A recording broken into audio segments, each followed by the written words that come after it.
ప్రభువైన యేసుక్రీస్తు నామములో అందరికీ శుభాభివందనాలు, దైవాశీస్సులు. మరి వాక్య ధ్యానంలోనికి పోదాము.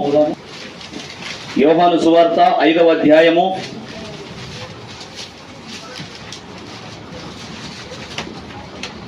31 నుండి 34 వరకు చదువుకుందాం.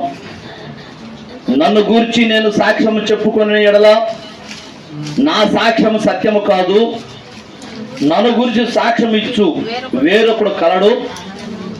ఆయన నన్ను గురించి ఇచ్చు సాక్ష్యము సత్యమని ఎరుగుదును. మీరు యోహాను నొద్దకు కొందరిని పంపితిరి, అతడు సత్యమునకు సాక్ష్యం ఇచ్చెను. నేను మనుషుల వలన సాక్ష్యం అంగీకరింపను గాని మీరు రక్షింపబడవలనని ఈ మాటలు చెప్పుచున్నాను. అతడు మండుచు ప్రకాశించుచున్న దీపమై ఉండెను. మీరు అతని వెలుగులో ఉండి కొంతకాలము ఆనందించుటకు ఇష్టపడితిరి. అయితే యోహాను సాక్ష్యము కంటే నాకు ఎక్కువైన సాక్ష్యము గలదు. అదేమనినా, నేను నెరవేర్చుటకై తండ్రి ఏ క్రియలను నాకు ఇచ్చి ఉన్నాడో నేను చేయుచున్న ఆ క్రియలే తండ్రి నన్ను పంపి ఉన్నాడని నన్ను గూర్చి సాక్ష్యం ఇచ్చుచున్నవి. దేవుడి మాటలను మన వినికిడిలో ఆశీర్వదించునుగాక. ఆమేన్. సాక్ష్యం అంటే 2 రకాలు ఉంటుంది. మనల్ని గురించి దేవుడు సాక్ష్యం ఇవ్వడం, మనల్ని గురించి దేవుడు సాక్ష్యం. ఇప్పుడు భక్తులు, బైబిల్ గ్రంథంలో ఉన్న భక్తులందరి గురించి మనం ఏమన్నా చూసామా? మనుషులు ఏమన్నా వాళ్ళు పరిచయం ఉండి రాశారా? కాదు. ఆదాము దగ్గర నుండి ఈ బైబిల్ గ్రంథంలో చివరి ప్రకటన గ్రంథం వరకు ఎవరెవరు పేర్లు రాయబడ్డాయో వాళ్ళందరి గురించి ఎవరు సాక్ష్యం ఇచ్చారు? దేవుడు సాక్ష్యం ఇచ్చాడు. అవునా? దేవుడు సాక్ష్యం ఇచ్చాడు. అబ్రహాము గురించి, నోవాహు గురించి, మోషే గురించి కదా. అంటే ఒక వ్యక్తి గురించి ఇంకొక వ్యక్తి రాశాడు. అయితే ఈయన గురించి ఆయనకు పరిచయం ఉండి రాయలేదు. పరిచయం లేకపోయినా కూడా వాళ్ళ పేర్లు ఎత్తిపెట్టి వాళ్ళ మాదిరి, వాళ్ళ బ్రతుకు, వాళ్ళ సాక్ష్యం అన్నీ రాయించాడు కదా. ఇంకొకటి, మనం చేసే పనులు అంటే మనం చేసే ప్రతి పనికి అన్నీ సాక్ష్యం ఉంటాయి. ఈ రేకులు, ఈ స్పీకరు, ఈ మౌత్, నువ్వు కూర్చున్న పట్ట, నేల, గాలి, దుమ్ము, ఆకాశము, చెట్లు, చామలు, గోడలు, దూలాలు అన్నీ సాక్ష్యమే ఉంటాయి. అది 4 నెలల క్రితం చెప్పుకున్నట్టు గుర్తు. అవునా?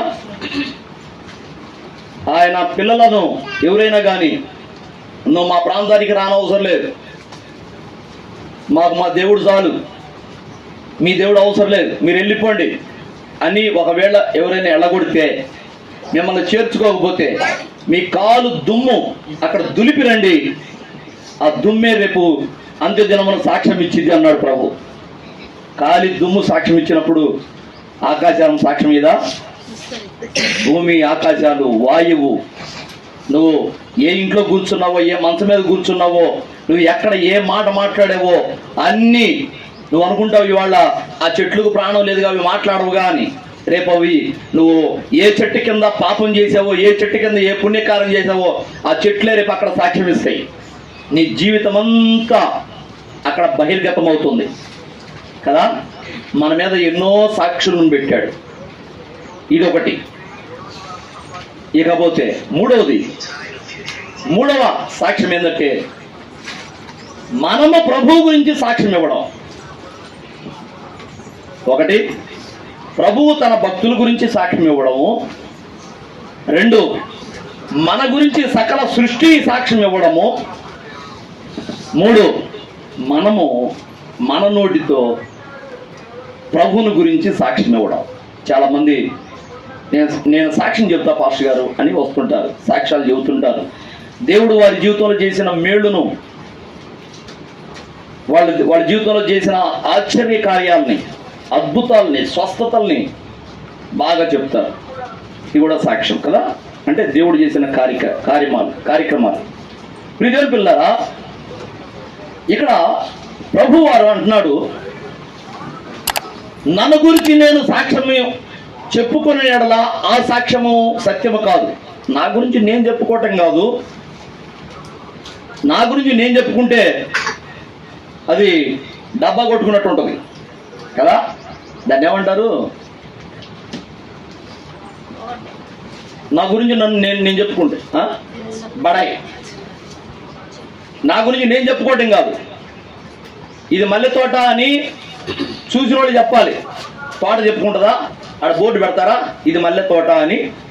దాని వాసన చూసిన వాడు ఇది మల్లె తోట, ఈ మధ్యలో ఎక్కడ మల్లె తోట ఉంది అని చెప్తాడా లేదా? అలాగున ప్రభువుని గురించి మనము సాక్ష్యం ఇవ్వాలి అని ఇక్కడ అర్థము. అయితే నా గురించి నేను సాక్ష్యం చెప్పుకోవటం కాదు, నేను అట్లాగా నేను ఇట్లాగా అని సాక్ష్యం చెప్పుకోవటం కాదు, కానీ నన్ను గురించి సాక్ష్యం ఇచ్చు వేరొకడు కలడు, ఆయన నన్ను గురించి ఇచ్చు సాక్ష్యము సత్యమని ఎరుగుదును. మీరు యోహాను వద్దకు కొందరిని పంపితురి, అతడు సత్యమునకు సాక్ష్యం ఇచ్చను. నేను యేసయ్యకి సాక్షిగా ఉన్నా, నేను యేసయ్యకి సాక్షిని. ఇప్పుడు సత్యానికి సాక్షిట యోహాను, సత్యమునకు సాక్షిగా నిలబడ్డాడట. అంటే యోహాను ప్రకటించినది ఏంటిది? సత్యము. తాను చూసిన సత్యమేదో, తాను ఎరిగిన సత్యమేదో ప్రకటించాడు, నెరవేర్చాడు, వెళ్ళిపోయాడు. అయితే ఇక్కడ అంటాడు, నేను మనుషుల వలన సాక్ష్యం అంగీకరింపను గాని మీరు రక్షింపబడవలనని ఈ మాటలు చెప్పుచున్నాను అన్నాడు. మనుషుల వలన నేను సాక్ష్యం అంగీకరింపను అంటే దేవుని సన్నిధిలో మనుషులు సాక్ష్యం చెప్పక ఎవరు చెబుతారు? బరగొడ్లు వచ్చి చెబుతాయా? పక్షులు వచ్చి చెబుతాయా? కుక్కలు ఏమొచ్చామని చెబుతాయా? కుక్కల పిల్లలు వచ్చి? మనుషులే చెప్పాలి కదా. నేను మనుషుల సాక్ష్యం అంగీకరింపను అన్నాడు. ఏంటి మరి? ఎవరు చెప్పాలి సాక్ష్యము అంటే? ఇక్కడ రెండు అర్థాలు ఉన్నాయి. మనుషుల వలన నేను సాక్ష్యం అంగీకరింపబడను అంటే, ఒకటి సమూయేలు కాలంలో సమూయేలు ప్రవక్త యెషయ కుమారుల్లో ఒకరిని అభిషేకించడానికి తైలపు కొమ్ము తీసుకొని పోయాడు. యెషయ మీ కొడుకులను పిలు అంటే, గొర్రెలు కాసుకుంటున్న కడగొట్టోడిని అక్కడ వదిలిపెట్టి, అసలు ఆ కొడుకైన వాడు యెషయ దృష్టికి కొడుకు లెక్కలో కూడా లేడు, తనకున్న 7 కొడుకులను పిలిచాడు. ఎవరు? మొదటి భార్య కొడుకులు. వాళ్ళంతా కొద్దిగా ఉన్నత స్థితిలో ఉన్నారు. 3-4 సైన్యంలో ఉన్నారు. మరి కొంతమంది కొద్దిగా ఉన్నత స్థితిలో ఉన్నారు. వాళ్ళని పిలిచాడు, ఒక్కొక్కడిని.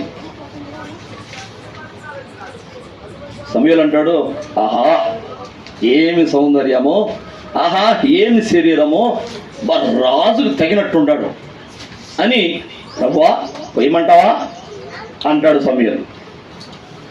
అంటే మరి సమూయేలు చెప్పాడుగా, ప్రభువా బాగుంటాడు, 6 అడుగుల ఆశానుభావుడు, మంచి కండలు తిరిగి ఉన్నాడు, యుద్ధ విద్యలు నేర్చుండాడు, రాజుగా పనికొస్తాడు అని సమూయేలు చెబుతున్నాడుగా.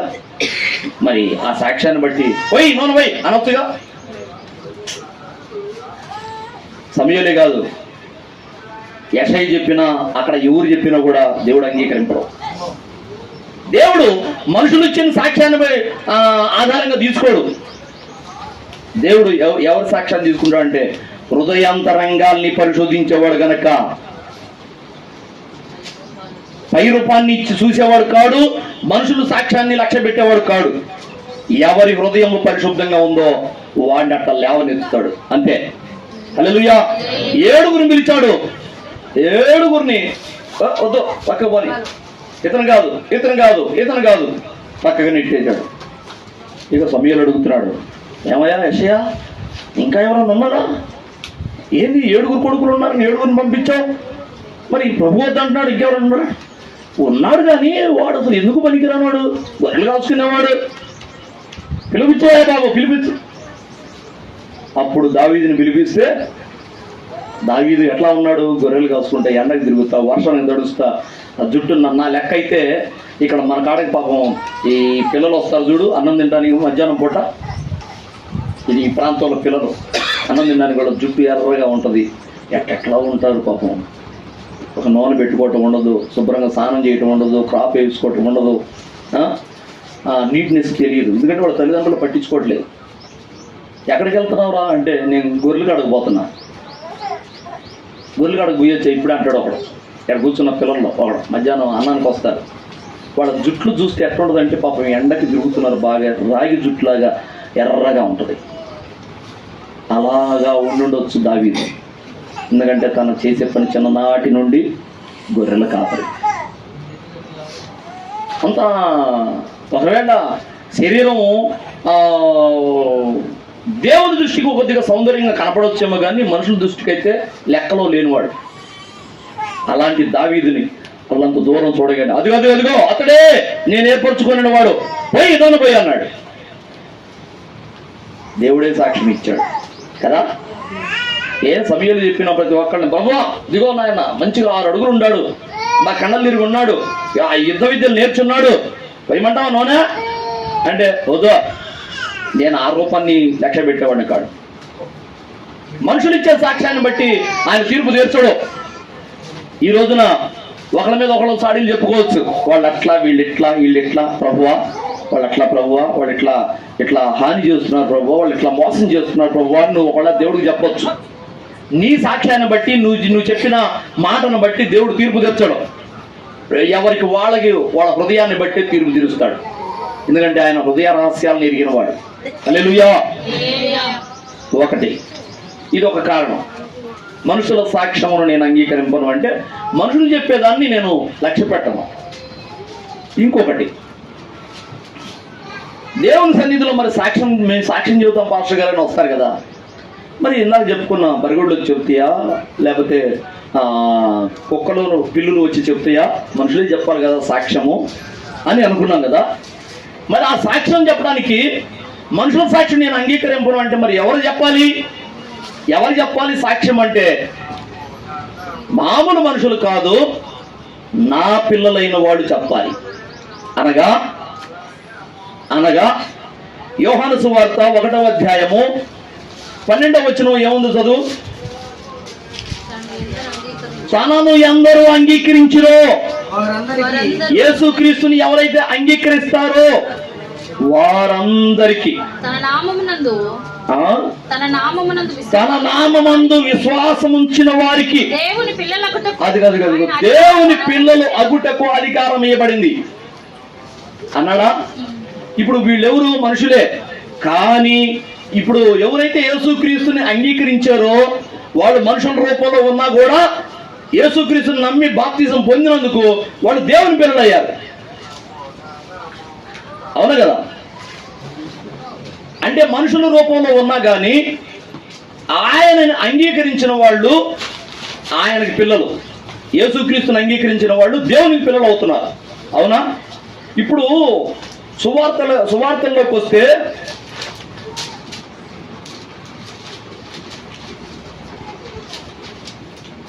ఇదిగో 82వ అధ్యాయము 6వ వచనం చూడు.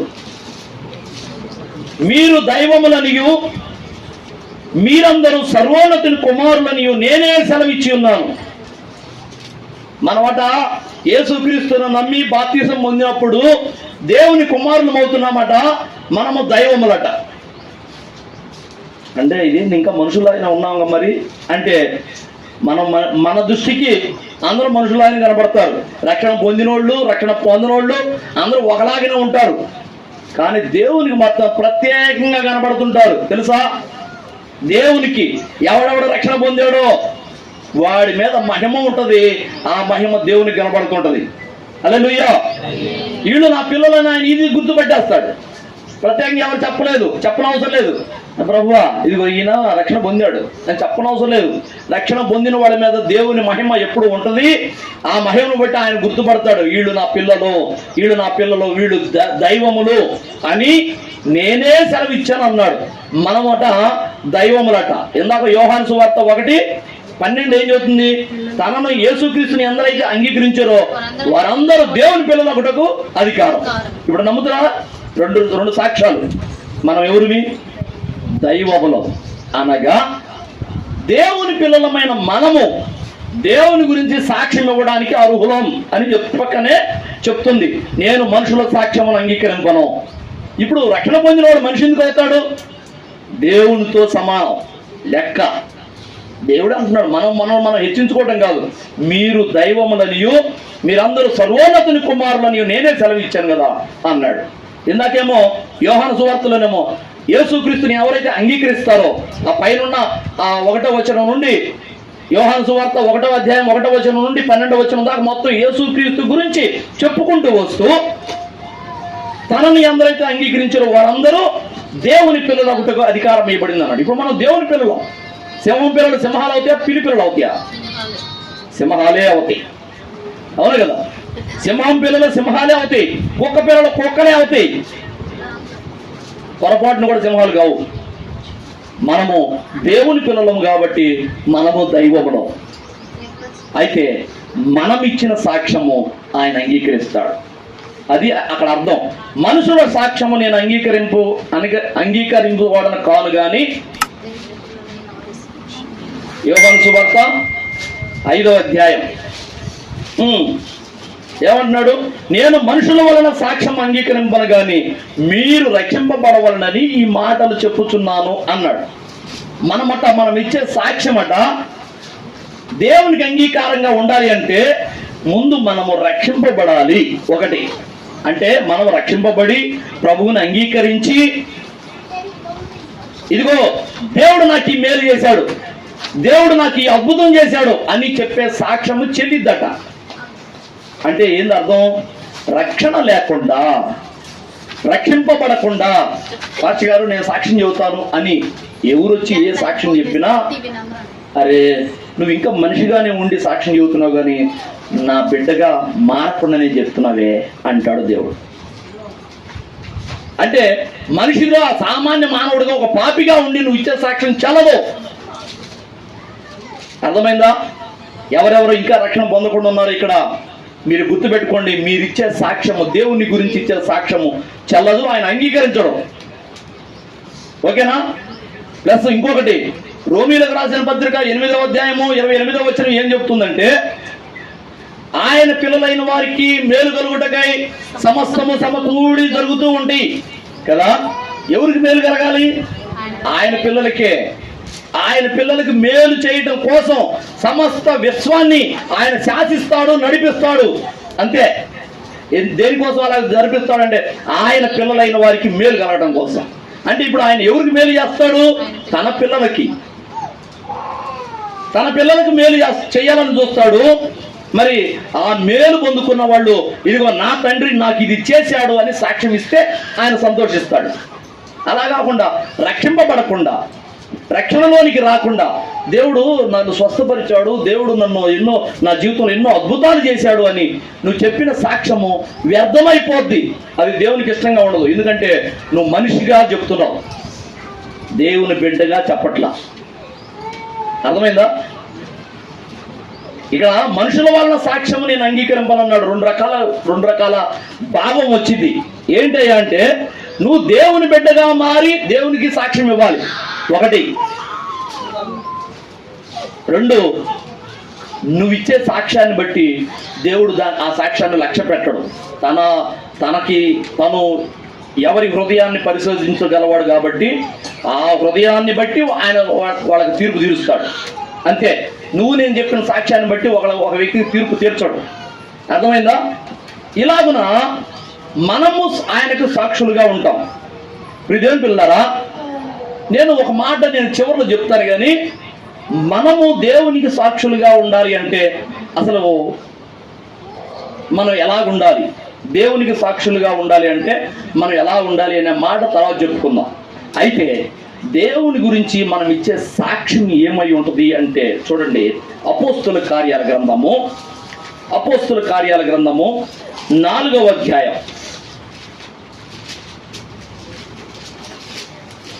అపోస్తుల కార్యాల గ్రంథం 4వ అధ్యాయము 11వ వచనం నుంచి చూడండి. ఇల్లు కట్టువారైన మీరు తృణీకరించిన రాయి ఆయనే. తృణీకరించిన రాయి ఆయనే. ఆ రాయి మూలకు తలరాయి ఆయను. మరి ఎవని వలన రక్షణ కలగదు? ఈ నామముననే మనము రక్షణ పొందవలెను గాని ఆకాశము కింద మనుషులలో ఇయ్యబడిన మరి ఏ నామమున రక్షణ పొందలేము అనెను. మనం ఇచ్చే సాక్ష్యము ఎలాగుండాలి అంటే రక్షణను గురించి సాక్ష్యం ఇవ్వాలి. అయ్యా, మీరు రక్షింపబడాలంటే ఇదిగో యేసు క్రీస్తు నామముననే రక్షింపబడాలి, కానీ మరి భూమి మీద ఉన్న ఆకాశం క్రింద ఉన్న ఈ భూమి మీద ఏ నామమున మీరు రక్షింపబడరు అని మనము సాక్ష్యం ఇవ్వాలి. అర్థమైందా? అంటే యేసు నామానికి మనము సాక్షులుగా ఉండాలి. యేసు నామాన్ని మనము హైలైట్ చేయాలి. మనం ఇచ్చే సాక్ష్యం అది. మనం ఏ విషయాల్లో మనం సాక్షులుగా ఉంటాము అంటే, ఏ కాడికి దేవుడు నాకు జ్వరం వస్తే స్వస్థపరిచాడు, దేవుడు నాకు రోగం వస్తే స్వస్థపరిచాడు, దేవుడు నాకు అప్పుల నుండి నన్ను విడిపించాడు, ఈ సాక్ష్యాలు కాదు. నువ్వు సాక్షిగా ఉండాలి. దేనికి ఏ విషయంలో ఉండాలి అంటే యేసుక్రీస్తు గురించి, రక్షణను గురించి, ఆ రక్షణ ఎలాగ పొందాలి అనేది, ఇదిగో ఈ యేసు నామమునే రక్షణ పొందాలి అని నువ్వు సాక్షిగా ఉండాలి. నువ్వు అలాగ సాక్ష్యం ఇవ్వాలి. యేసు నామము తప్ప మరి నిన్ను ఏ నామము రక్షింపదు అని నువ్వు సాక్ష్యం ఇవ్వాలి. రక్షణ గురించిన సాక్ష్యం అది. ఏమని చెప్పాలి? రక్షణ గురించిన సాక్ష్యం ఏం చెప్పాలి? యేసుక్రీస్తు నామమునే నువ్వు రక్షణ పొందగలవు, కానీ నువ్వు ఏ నామంలో కూడా రక్షణ పొందలేవు. పొందిన అది వ్యర్థమే. ఒకటి, ఓకేనా? రెండవది చూడండి, 10వ వచనం చూడు. అక్కడే 5వ వచనం. మీరందరూ ఇశ్రాయేలు ప్రజలందరూ తెలుసుకొనవలసినది ఏమనగా, మీరు సిలువ వేసినట్టు, మృతుల్లో నుండి దేవుడు లేపినట్టు, నజరేయుడైన యేసుక్రీస్తు నామమునే మీరు స్వస్థత పొంది మీ ఎదుట నిలుచుచున్నాడు. దేని గురించిన సాక్ష్యం ఇది అంటే యేసుక్రీస్తు నామములోనే మీకు స్వస్థత అని సాక్ష్యం ఇవ్వాలి. అర్థమవుతుందా? యేసుక్రీస్తు నామములోనే రక్షణ ఒక సాక్ష్యం. యేసుక్రీస్తు నామములోనే నీకు స్వస్థత, ఇదొక సాక్ష్యం. నేను మీకేం చెప్తున్నాను? బాగలేదు పాస్టర్ గారని వస్తారు. ప్రభువా, చిట్టిబాబు అను నా నామములో వీళ్ళకి స్వస్థత కలుగును గాక అంటున్నానా? ఏమంటున్నాను కదా? యేసు నామములోనే మీకు స్వస్థత ప్రకటిస్తున్నాను. అంటే యేసు నా స్వస్థత విషయంలో యేసు నామానికి నేను సాక్షిని. యేసు నామమే సాక్షిగా పెడుతున్నాను. నేను సాక్ష్యం ఇస్తున్నాను. యేసు నామంలో వీళ్ళకి స్వస్థత కలుగును గాక, యేసు నామంలో వీళ్ళకి రక్షణ దొరుకును గాక. బాప్తిసం ఇచ్చేటప్పుడు కూడా అదే, తండ్రి యొక్కయో, కుమారుని యొక్కయో, పరిశుద్ధాత్మ యొక్కయో నామమున, అనగా త్రియేక నామమైన యేసు క్రీస్తు నామమున నీకు బాప్తిసం ఇస్తున్నాను, పో రక్షణ పొందు పో. ఇదేగా రక్షణను ప్రకటించడానికి మనం సాక్షులంగా ఉండాలి. స్వస్థతను ప్రకటించడానికి మనం సాక్షులంగా ఉండాలి. తర్వాత మరి ఇంకొక సాక్ష్యం మనం చెప్పవలసిన సాక్ష్యం ఏంటంటే అపోస్తుల కార్యాలు 2వ అధ్యాయము 22వ వచనం చూడండి. 22. ఇశ్రాయేలు వారలారా, ఈ మాటలు వినుడి. దేవుడు నజరేయుడగు యేసు చేత అద్భుతములను మహత్కార్యములను సూచక్రియలను మీ మధ్యను చేయించి ఆయనను తన వలన మెప్పు పొందిన వానిగా మీకు కనబరచెను. ఇది మీరే ఎరుగుదురు.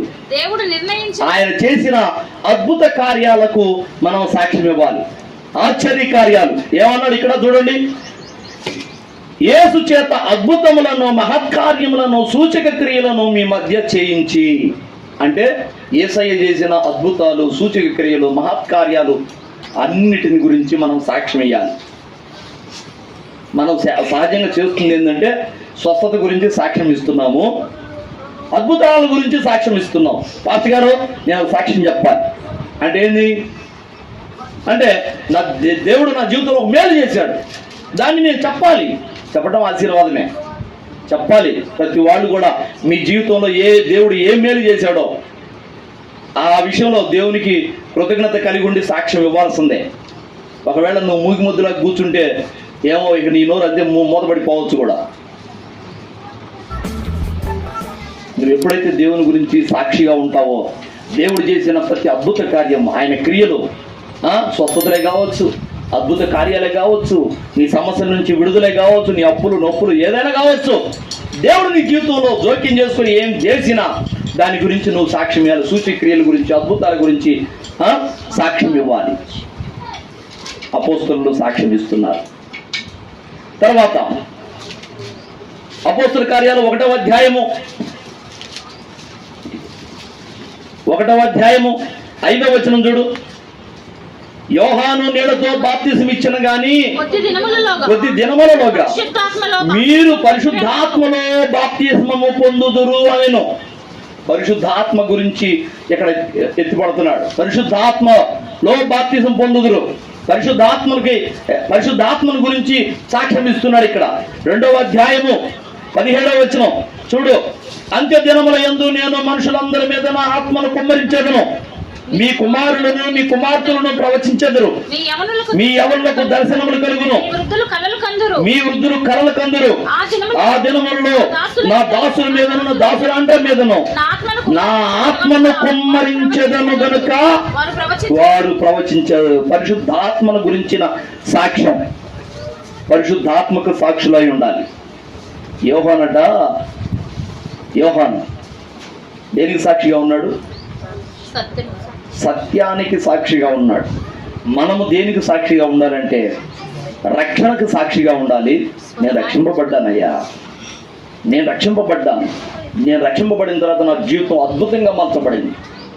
ఒకప్పుడు నా జీవితం అంతా చీకటమయం, దుర్భరం, సకల పాపాలు ఉన్నాయి నాలో. కానీ ఇప్పుడు ఆ పాపాన్ని త్యజించేసి విడిచిపెట్టి పరిశుద్ధంగా బ్రతుకుతున్నాను. దేవుని మహాకృపను బట్టి ఈ రోజున నాకంటూ ఒక విలువ ఏర్పడింది సమాజంలో. ఎవరైనా నాకు ఎదురుపడిన వాడు అమ్మా వందనాలు, అయ్యా వందనాలు అంటున్నారు. చేతులు జోడించి మరి వందనాలు అంటున్నారు. ఇది ఎక్కడిది? నా ప్రభువు నాకు ఇచ్చాడు అని నీ రక్షణ గురించి, ఇతరుల యొక్క రక్షణ గురించి కూడా నువ్వు సాక్ష్యం ఇవ్వాలి. రెండవది ఇది, ఆయన నామములోనే స్వస్థత ఉందని సాక్ష్యం ఇవ్వాలి. మూడవది, ఆయన చేసిన అద్భుత కార్యాలు, సూచక క్రియలను బట్టి కూడా నువ్వు సాక్ష్యం ఇవ్వాలి. నాలుగవది, పరిశుద్ధాత్మకు నువ్వు సాక్షిగా ఉండాలి. పరిశుద్ధాత్మ అని ఒకడు ఉన్నాడు తెలుసా నీకు అంటే కొంతమంది అన్నారు, పరిశుద్ధాత్మ గురించి మాకు తెలియదే, ఇది ఎప్పుడు వినలేదే అన్నారు పౌలుతోటి. మేము ఎప్పుడు వినలేదే అన్నాడు. అయితే మీరు మరలా బాప్తిసం పొందవలసిందే అన్నాడు. ఎందుకంటే వాడు పరిశుద్ధాత్మ గురించి వినలా. బాప్తిసం ఇచ్చి యోహాను ద్వారా బాప్తిసం పొందారు కొంతమంది, వాళ్ళకి పరిశుద్ధాత్మ గురించి తెలియదు. వాళ్ళకి మరలా బాప్తిసం ఇచ్చాడు, మీరు మరలా బాప్తిసం పొందాల్సిందే. తండ్రి యొక్కయో, కుమారుని యొక్కయో, పరిశుద్ధాత్మ యొక్కయో నామంలో, త్రియేక నామమైన యేసుక్రీస్తు నామంలో బాప్తిసం. పరిశుద్ధాత్మ టాకింగ్ వచ్చిందా లేదా? పరిశుద్ధాత్మను గురించి కూడా చెప్పాలి. పరిశుద్ధాత్మకు నేను సాక్షిని, ఆత్మను గురించి చెప్పుకోవాలి. హల్లెలూయా. తర్వాత 2వ అధ్యాయంలో 36వ వచనం చూడు. 2వ అధ్యాయం 36వ వచనం. మీరు సిలువ వేసిన ఈ యేసునే దేవుడు ప్రభువుగాను క్రీస్తుగాను నియమించను. యేసు క్రీస్తు సిలువకు సాక్షిగా ఉండాలి. నా దేవుడు నా కోసం సిలువలో చనిపోయాడు. నా ప్రభు నా కోసం ప్రాణం పెట్టాడు, తన రక్తాన్నంతా ధారపోసాడు. నీ దేవుడు నీకేమైనా చేశాడా? నీ దేవుడు నీ కోసం ఏమైనా చేశాడా? ఏమైనా త్యాగం చేశాడా? ఏమైనా ప్రేమను చూపించాడా? నా దేవుడు నా కోసం చేశాడు. మరి నా దేవుడు నన్ను ఎంత ప్రేమించాడు అంటే, నా కోసం చచ్చిపోయేంత ప్రేమ ఉంది ఆయన. నన్ను రక్షించడం కోసం చచ్చిపోతాడు అవసరమైతే, అంత ప్రేమ ఉంది నా దేవునికి. ఆయన సిలువల గురించి మనం సాక్ష్యం ఇవ్వాలి. హల్లెలూయా. తర్వాత అపోస్తలుల కార్యాలు 3వ అధ్యాయం 15వ వచనం చూడు. మీరు జీవాధిపతిని చంపితిరి కానీ దేవుడు ఆయనను మృతుల్లో నుండి లేపినందుకు మేము సాక్షులం. దేవుడు యేసుక్రీస్తును మృతుల్లో నుండి లేపాడు అనే సత్యానికి కూడా మనం సాక్షులమై ఉండాలి. అయ్యా, యేసుక్రీస్తు సిలువలో చచ్చిపోయాడు, మా దేవుళ్ళు ఎడ చచ్చిపోయారు, ఆయన అట్నే చచ్చిపోయాడు, ఇంక తేడా ఏముంది అంటారు వాళ్ళు. తేడా ఏముంది ఇంకా అంటే, ఒకవేళ మీరు దేవుడుగా కొలిచిన వాళ్ళు చనిపోయారేమో, నా దేవుడు కూడా, నేను దేవుడుగా కొలుస్తున్నా నా యేసయ్య కూడా చనిపోయాడు, కానీ వాళ్ళలాగిన సమాధిలో అంతే ఉండలా. నా దేవుడు సజీవుడై లేచాడు, 3వ రోజున సమాధిని చీల్చుకొని ఆయన పునరుద్ధానుడయ్యాడని మనం సాక్ష్యం ఇవ్వాలి. ఆయన పునరుద్ధానుడైనందుకే ఈ రోజున మనం ఆరాధన చేస్తున్నాం ఆయన. ఎందుకంటే ఇలాగన మన యేసుక్రీస్తు చేసిన అద్భుత కార్యాలు మరికొన్ని దేవతలు వాళ్ళు కూడా చేశారు, కానీ వాళ్ళ ద్వారా మనకు రానిది యేసుక్రీస్తు ద్వారా మాత్రమే మనకు వచ్చేది ఏందో తెలుసా? పునరుద్ధానపు విజయం. రేపు మనము కూడా మన తండ్రి ఎలాగ సమాధిలో నుండి లేచాడో మనము కూడా అలాగ లెగుస్తాం అంతే.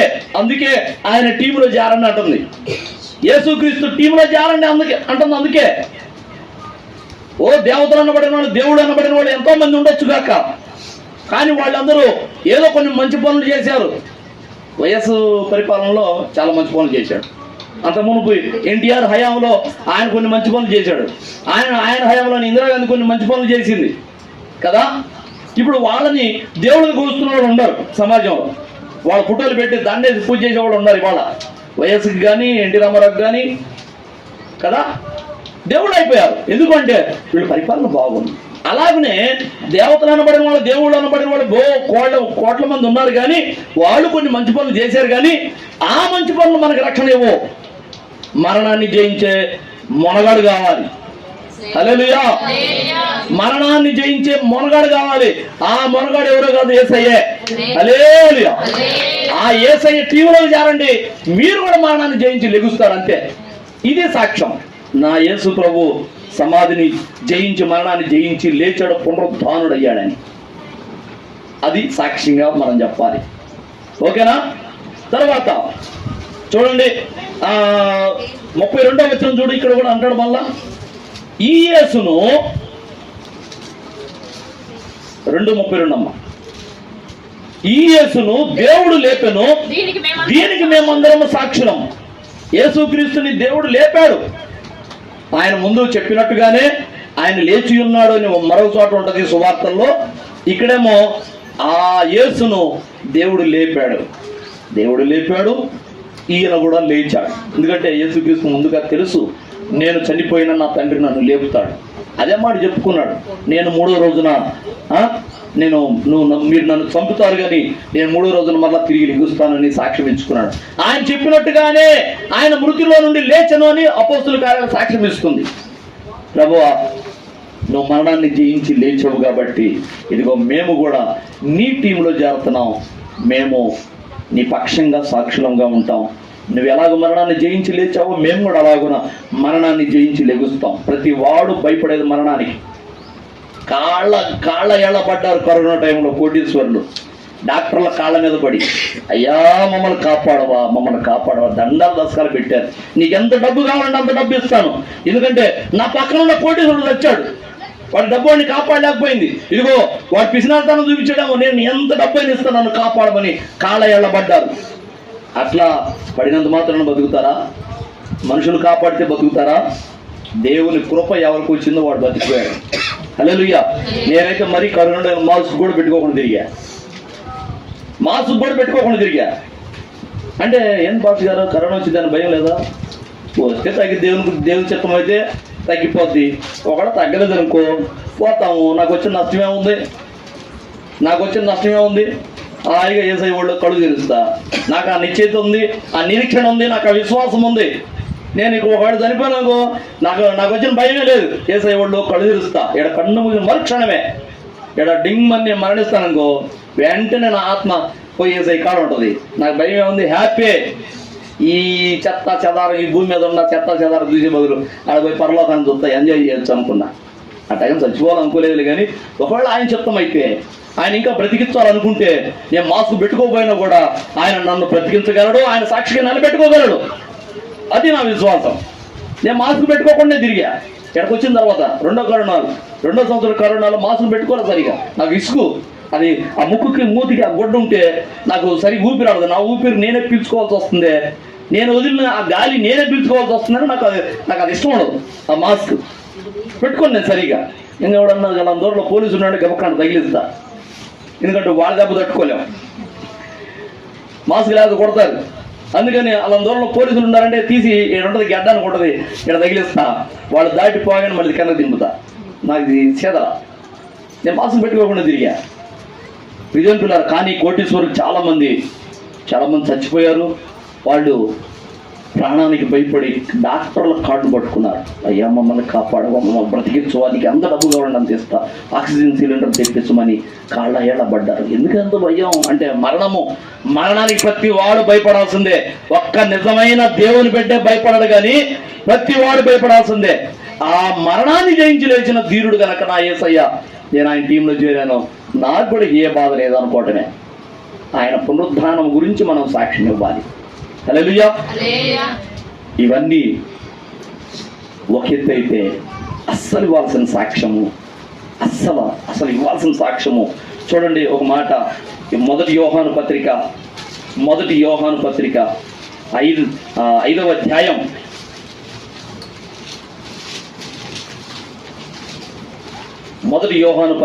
5వ అధ్యాయము 10వ వచనం చూడు. 6లో ఏముంది? దేవుని కుమారుని యందు విశ్వాసముంచువాడు తనలోనే ఈ సాక్ష్యం కలిగి ఉన్నాడు. దేవుని నమ్మనివాడు ఆయన తన కుమారుని గురించి ఇచ్చిన సాక్ష్యమును నమ్మలేదు గనక అతడు దేవుని అబద్ధికునిగా చేసిన వాడే. ఆ సాక్ష్యమేదనగా దేవుడు మనకు నిత్య జీవమును దయచేసెను, ఈ జీవము ఆయన కుమారుని యందు ఉన్నది అనేది సాక్ష్యం. దేవుడు మనకి ఏం చేశాడు అంటే నిత్య జీవాన్ని దయచేశాడు. ఈ రక్షణకి అర్థమైంది, అసలు మనం పొందుతున్న రక్షణకి అర్థమైంది అంటే నేను నిత్య జీవంలో ఉంటాను, నేను చనిపోను, ఒకవేళ చనిపోయినా ప్రభు నన్ను లేపుతాను అన్నాడు. నేను నిత్య జీవంలో ఉంటాను. నిత్య జీవమును గురించిన సాక్ష్యం మనం ఇవ్వాలి. అర్థమైందా ప్రియమైన పిల్లారా? ఆ సాక్ష్యం ఏదనగా దేవుడు మనకు నిత్య జీవమును దయచేసెను, ఆ జీవము ఆయన కుమారుని యందు ఉన్నది. నిత్య జీవాన్ని గురించి మనం సాక్ష్యం ఇవ్వాలి. అయ్యా అందరూ చచ్చిపోతున్నారు, మీరు కూడా చచ్చిపోతారుగా, మరి ఇంక మీ దేవుళ్ళో ఉన్న ప్రత్యేకత ఏంది అంటే మనం చెప్పేది ఏంటో తెలుసా? ఒకవేళ మీలాగా నేను కూడా చనిపోతాను, చనిపోయినా దేవుడు నాకు నిత్య జీవాన్ని ఇచ్చాడు. నేను రక్షణ పొందుడు ద్వారా, బాప్తిజం పొందుడు ద్వారా నేను నిత్య జీవానికి అర్హుడైపోయాను. కాబట్టి ఇదిగో దేవుడు నాకు నిత్య జీవమును దయచేశాడు. ఆ నిత్య జీవం అనేది ఎక్కడుందో తెలుసా? యేసుక్రీస్తులో ఉంది. రా యేసుక్రీస్తు దగ్గరికి రక్షణ పొందు అని మనం సాక్ష్యం ఇవ్వాలి. హల్లెలూయా. ప్రియమైన పిల్లరా, మనం ఇచ్చే సాక్ష్యము ఎట్లా ఉండాలంటే రక్షణను గురించి, స్వస్థతను గురించి, ఆయన చేసిన అద్భుత కార్యాలు, ఆశ్చర్య కార్యాలు, సూచక క్రియలను గురించి, పరిశుద్ధాత్మను గురించి, ఇంకా సిలువను గురించి, ఆయన మరణమును గురించి, పునరుద్ధానమును గురించి, నిత్య జీవము గురించి మనం సాక్ష్యం ఇవ్వాలి. అయిపోయిందా? వీటన్నిటి గురించి సాక్ష్యం ఇవ్వరు. కానీ నాకు జలుబు చేసింది, కానీ బెళ్ళ వేసుకుంటే తగ్గిపోయింది, దేవుడు తగ్గించాడు అని ఇట్లాంటి చిన్న చిన్న సాక్ష్యాలు చెబుతుంటారు. ఆ తండ్రి సన్నిధిలో ఒక ఆయన ఉంటాడు. ప్రతి వారం లిగుస్తాడు. ప్రతి వారం లేచి నాకు మౌత్ తీయండి అంటాడు. వాళ్ళు భయపడతాడు, మౌత్ తీయరు. పర్లేదులే చెప్పు, నేను చెబుతా చెప్పు అంటాడు. లేదు, నువ్వు మౌత్ తీస్తే నేను చెప్పేది అంటాడు. మౌత్ తీసుకుంటాడు. దేవుడు 1 కాదు, 2 కాదు, 3 కాదు, 4 కాదు, నాకు ఎన్నో విషయాలు దేవుడు నాకు మేలు చేశాడు అంటాడు. అదేంటి తెలియదు ఆయన. అందుకని ఆయనకి ఆ మౌత్ ఇవ్వడు తొందరగా. 1 కాదు, 2 కాదు, 3 కాదు, నాకు 10 విషయాల్లో దేవుడు మేలు చేశాడు ఈ వారం అంటాడు. అంటే అవన్నీ చెప్పమంటే మరి చెప్పేవాడేమో, కానీ వీళ్ళు సమయం లేదని, నువ్వు చెప్పు, మేము ఆ సాక్ష్యం మీద నువ్వు తెలియపరిస్తే నేను చెబుతాను మౌతులో అంటాడు. ఆ మౌత్ పట్టుకున్న వ్యక్తి పాస్టర్ గారు. ఏం పిల్లరా, అట్లా ఉండకూడదు. కానీ సాక్ష్యము ఏదైనా నువ్వు ఒక సాక్ష్యం చెప్తే దేవునికి మహిమ రావాలి, రక్షణ లేని వాళ్ళు రక్షణ పొందాలి. అబ్బా దేవుడు వీళ్ళ జీవితంలో ఎంత గొప్ప కార్యం చేశాడా, ఎంత అద్భుతం చేశాడా. అట్లాగైతే ఆ దేవుణ్ణి మనము కూడా స్వీకరించాలి అని, అన్ని రక్షణ లేని వాళ్ళు రక్షణకు రావాలి, దేవునికి మహిమ రావాలి. ప్రభువా, వీడు పుట్టుకతోటే మూగవాడు, చెవిటివాడు, గుడ్డివాడు. ఎవరు ఈ వ్యక్తి? పుట్టుక నుంచే కళ్ళు లేవు, చెవులకి వినపడదు, మూగాడు. ఇట్లాగ పుట్టడానికి కారణం ఇతనేమన్నా పాపం చేశాడా, ఇతను తల్లిదండ్రులు ఏమైనా పాపం చేశారా అని అడిగారు యేసుక్రీస్తుని. అంటే ఇలాగ పుట్టడానికి కారణం ఎప్పుడు చేసి ఉండాలి పాపం? తల్లి గర్భంలో ఉన్నప్పుడే పాపం చేసి ఉండాలా? పుట్టకముందు ఏమైనా పాపం చేసి ఉండాలా? ఛాన్స్ లేదు కదా. పుట్టకముందు ఎవడు పాపం చేస్తాడు? మన మన జీవం ఎక్కడి నుంచి వస్తుంది? దేవుని దగ్గర నుండి వస్తుంది, అవును కదా. మన జీవం ఎక్కడి నుంచి వస్తుంది? మనకు ఆత్మ జీవం ఎక్కడి నుంచి వస్తుంది? దేవుని దగ్గర నుండి. ప్రతి వాని తల్లి గర్భంలో దేవుడే వేస్తున్నాడట. మరి మనం తల్లి గర్భంలో రాకమునుపు మనం పాపం ఎట్ట చేస్తాం? చేసే ఛాన్స్ లేదు. పోనీ తల్లి గర్భంలో ఉండగా పాపం చేస్తామా? అది లేదు. మరి వాడు పుట్టలతోటే పుట్టు గుడ్డివాడు, మోగవాడు, చెవిటివాడు. మరి వాడు ఎట్లా పాపం అయ్యాడు? వాడు ఆ విధంగా పుట్టడానికి కారణం ఏంది? ఒకవేళ వాళ్ళ తల్లిదండ్రులు ఏమన్నా పాపం చేశారా అంటే యేసయ్య అన్నాడు, వాళ్ళ తల్లిదండ్రులు పాపం చేయలేదు, ఇతను పాపం చేయలేదు. కానీ ఇదిగో ఈ క్షణంలో, ఈ సమయంలో, వింటున్నారా? సైలెన్స్. ఈ సమయంలో, ఈ క్షణములో నా ద్వారా ఇతను స్వస్థపడి దేవుణ్ణి మహిమపరుస్తాడు. ఈ కార్యక్రమాన్ని చూస్తున్న మీరందరికీ నా యందు విశ్వాసం కలుగుతుంది. దీనికోసమే ఇతను ఇలాగ పుట్టించాడు అన్నాడు. అంటే ఆ రోజున అతను స్వస్థత పొంది దేవుణ్ణి మహిమపరచాలి. ఒకటి, పుట్టుగుడ్డివాడు అసలు పుట్టుక కాడ నుంచి కళ్ళు తెలిసిన పాపం పోలేదు, వినపడ్డ పాపాన్ని పోలేదు, మాట్లాడిన పాపాన్ని పోలేదు. అట్లాంటోడు కళ్ళు తెరిచి అన్ని వింటూ మాట్లాడుతూ ఉంటే చూస్తున్నవాడు ఎంతమంది అసలు, అరే ఈడెవడు అంటే, అరే మొన్నటిదాకా కళ్ళు లేకుండా దేవాలయం కాడ కూర్చొన్నాడే ఆడు కాదే, వాడికి నోరెట్టొచ్చింది, కళ్ళు ఎట్టొచ్చినాయి. లేదు ఆ యేసుక్రీస్తు స్వస్థపరిచాడంట. అవునా? ఆయన ఏదైనా చేయగలడా? దేవునికి మహిమ వచ్చినట్లుగా ఇదిగో ఇప్పుడు నా చేతుల మీదుగా వీడు స్వస్థపడి దేవునికి, నా తండ్రికి మహిమ వచ్చినట్లుగా వీడిని ఇక్కడ ఇట్లా పుట్టించాడు అన్నాడు. అంటే ఒక కార్యక్రమం ఏదైనా జరిగితే, దేవుని కార్యం ఏదైనా జరిగితే అది దేవునికి మహిమ వచ్చేటట్లుగా ఉండాలి. అర్థమైందా? అంతేగాని ఈ ముక్కులో జలుబు వచ్చింది, నేను టాబ్లెట్ వేసుకున్నా, తర్వాత ఈ ముక్కులో కూడా గారింది, ఇట్లాంటి ఈ చెత్త సాక్ష్యాలు కాదు. కానీ టాబ్లెట్లు వేసుకుంటే తగ్గిపోయింది అని కూడా సాక్ష్యం చెప్పొచ్చు. నేనేం కించపడుతుట్లా అలా చెప్పేవాడని. టాబ్లెట్లు వేసుకున్నా తగ్గిపోయింది. ఒకవేళ ఆ టాబ్లెట్ పనిచేయాలన్నా కూడా దేవుని కృప ఉండాలి, నిజమే. కానీ చిన్న వాటికి విలువ లేని సాక్ష్యాలు చెప్పుకోవటం కాదు. కానీ దేవుడు నీ జీవితంలో అద్భుత కార్యాలను, నిజంగా ఇది అసాధ్యము, ఇది మనుషులకు అసాధ్యము అనుకున్నది దేవుడు చేస్తే అప్పుడు చెప్పు సాక్ష్యం. నేను ఒక విషయం చెబుతా. అకౌంట్ క్లోజ్ అయిపోయింది, బేబీ అకౌంట్ అసలు క్లోజ్ చేసి, అంత ముందు రోజు పోయి నాకు ఈ అకౌంట్ అది క్లోజ్ చేసేయండి అని ఇచ్చొచ్చింది బ్యాంక్ మేనేజర్కి. తెలియదు ఆ పిల్లకి. తొందరలో నా కొడుక్కి మరి అమ్మఒడి పడాలి కదా అనే సంగతి మర్చిపోయి ఆ అకౌంట్ క్లోజ్ చేసేసింది. క్లోజ్ చేసి వచ్చిన తర్వాత, అయ్యో వారంలో పిల్లోడికి అమ్మఒడికి పడిద్ది, అయితే నేను ఆ పిల్లోడికి అకౌంట్ ఇచ్చిన ఆ అకౌంటే క్లోజ్ చేయించానే అని చెప్పేసి, పాస్టర్ గారు మనం బ్యాంక్ అక్కడికి పోదాము అని లబలబలా ఆడింది. అదేంది మన తెక్కల పిల్ల అక్కడ చూసుకున్నామని సార్ నేను కూడా పోయి ఏదో రిక్వెస్ట్ చేద్దామని. సార్ ఎట్టగొట్ట ఆ అకౌంట్ ఇవ్వండి సార్, ఎందుకంటే గవర్నమెంట్ దగ్గర ఈ నెంబర్ ఉంది, ఈ అకౌంట్ నెంబర్ ఉంది, కట్లు ఇవ్వండి సార్ అంటే ఆయన మేనేజరు సిస్టమ్ ఓపెన్ చేసి చూసి, అవి లేదండి ఆ పైన కూడా రద్దు చేసేసారు, అయిపోయింది, ఇంకా ఆ నెంబర్ ఇవ్వలేమన్నాడు.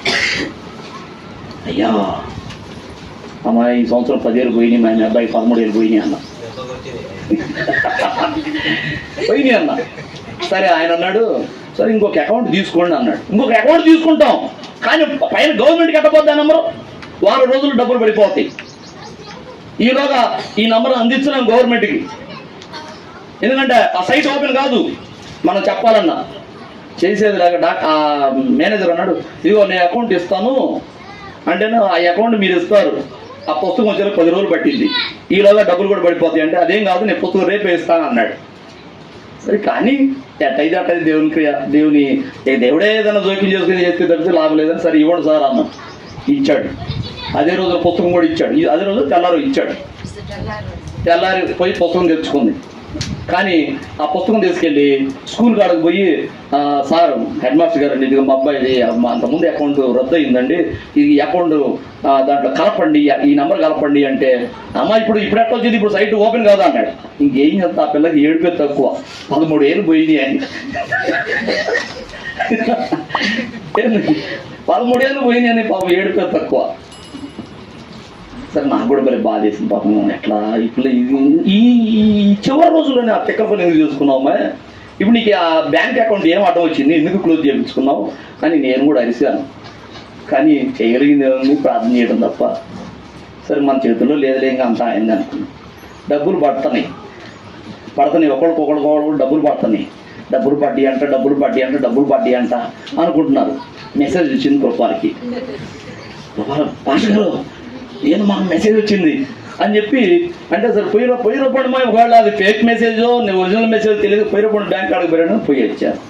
పోయేసి అక్కడ పోయేసరికి ఆల్రెడీ పడ్డ ఎవరెవరికి ఏ పిల్లలకి అమ్మఒడి పడిందో వాళ్ళందరూ పుక్కలు పట్టుకొని రెడీగా గుంపు ఉండాలి. గుంపు ఉంటే ఆ మేనేజర్ అంటాడు, డబ్బులు లేవు, అందరూ ఒక్కసారి మీద పడితే మేమే తెచ్చిచ్చాం, డబ్బులు లేవు అన్నాడు.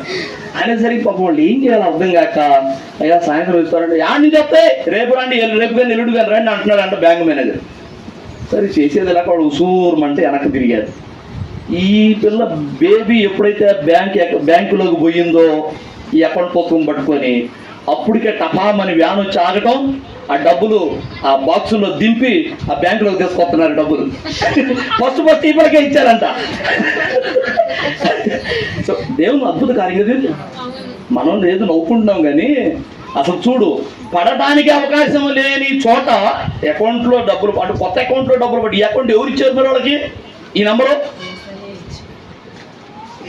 అంతకుముందు నెంబర్ అకౌంట్ క్లోజ్ చేసుకుంది కదా, మరి కొత్త అకౌంట్ దీంట్లో ఈ అకౌంట్ వాళ్ళకి పోలా, అయినా ఈ అకౌంట్లో పడ్డాయి. దేవుని మహాకృప. అందరికీ డబ్బులు లేవు, లూజూరమంటే వెనక్కొస్తే ఈ పిల్లకి మాత్రం ఫస్ట్ ఇచ్చారు డబ్బులు. నిజంగా ఎంత గొప్ప దేవుడు అనిపించినారు. ఇలాంటి అద్భుత కార్యాలు ఎన్నో ప్రతి ఇంట్లో జరిగినాయా లేదా? ప్రతి ఇంట్లో జరిగినాయి. ఇక్కడ ప్రతి ఇంట్లో అనుష రావట్లేదు కానీ అనుష విషయంలో మనం అద్భుతం చూసాం కదా. అనుష విషయంలో మా పిల్ల పాస్టర్ గారు నాకు హెచ్ఐవి అంటే, పాస్టర్ గారు ఏంటి పాస్టర్ గారు అంటే అల్లాడిపోయింది, పాపం అల్లాడిపోయింది. హెచ్ఐవి అని ఏం కాదమ్మా, నువ్వు దేవుడు అద్భుతం చేస్తున్నావు, నువ్వు విశ్వాసంతో ఉండు అన్నావు. తర్వాత హెచ్ఐవి లేదు, పాడలేదు. మళ్ళీ రిపోర్ట్లు నెల తర్వాత పోయి చూసుకుంటే ఏం లేదు. దేవుడు అద్భుతం చేశాడు. 1, 2 సార్లు 3 సార్లు రిపోర్ట్లు తీసుకొని వచ్చింది. అక్కడికి పోయి సాక్ష్యం ఇచ్చి వచ్చింది. తండ్రి సన్నిధి పోయి. ఇలాగ అందరికీ మా జీవితంలో చెప్పమంటారా? ఈ రోజు నుంచి రేపు ఈ అర్థాలు చెబుతా, నా జీవితంలో జరిగిన సాక్ష్యాలు. రేపు ఈ అర్థాలు చెబుతా ఆపకుండా. అన్ని సాక్ష్యాలు ఉన్నాయి నా జీవితంలో, మా కుటుంబంలోనే. దేవుని పిల్లరా, ఇలాంటి సాక్ష్యాలు దేవునికి మహిమను చేస్తాయి. హల్లెలూయా. అయితే ఎప్పుడైనా కానీ సాక్ష్యానికి వచ్చేటప్పుడు ఒకటి ఏమన్నాడు, ఏందో చూద్దామా? మత్తయి సువార్త 8వ అధ్యాయము 1 నుంచి 4 దాకా చదువు. ముగించుకుందాం. టైమైందా? ఇంకొక నిమిషాలు ఉంది. మత్తయి సువార్త 8వ అధ్యాయము. ఆయన కొండ మీద నుండి దిగి వచ్చినప్పుడు బహుజన సమూహములు ఆయనను వెంబడించెను. ఇదిగో కుష్ఠరోగి వచ్చి ఆయనకు మురొక్కి, ప్రభువా నీకిష్టమైతే నన్ను శుద్ధునిగా చేయగలవనెను. అందుకు ఆయన చెయ్యి చాపి వానిని ముట్టి, నాకిష్టమే, నీవు శుద్ధుడో కమ్మని చెప్పగా తక్షణమే వాని కుష్ఠరోగము శుద్ధి అయ్యెను. అప్పుడు యేసు ఎవరితోనూ ఏమీ చెప్పకు సుమి, కానీ నీవు వెళ్ళి వారికి సాక్షార్థమై నీ దేహమును యాజకునికి కనబరుచుకొని మోషే నియమించిన కానుక సమర్పించుమని వానితో చెప్పాను. మోషేనట ఒక నియమం పెట్టాడట ధర్మశాస్త్రంలో. కుష్ఠరోగం కలిగిన వాడు, మనం నిర్గమాకాండము లేవియాకాండము 13వ అధ్యాయము 14వ అధ్యాయాలు చదివితే కుష్ఠరోగుల గురించి అక్కడ ఉంది. 12వ అధ్యాయమేమో బిడ్డను కనిన తల్లి గురించి ఉంటది.